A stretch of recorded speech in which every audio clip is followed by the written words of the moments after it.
நான் தீர்க்கவே வெந்நீரில் மீனாய் நீந்துவேன் உன் காதலை கடன் வாங்கியே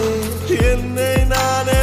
தாங்குவேன் உன் பாதியும் என் நீதியும் ஒன்றேதான் என்று வாழ்கிறேன் உன் கண்களில் நீர் சிந்தினால் அப்போதே செத்து போகிறேன் சாலையோர பூக்கள் சாய்ந்து நம்மை பார்க்க நாளை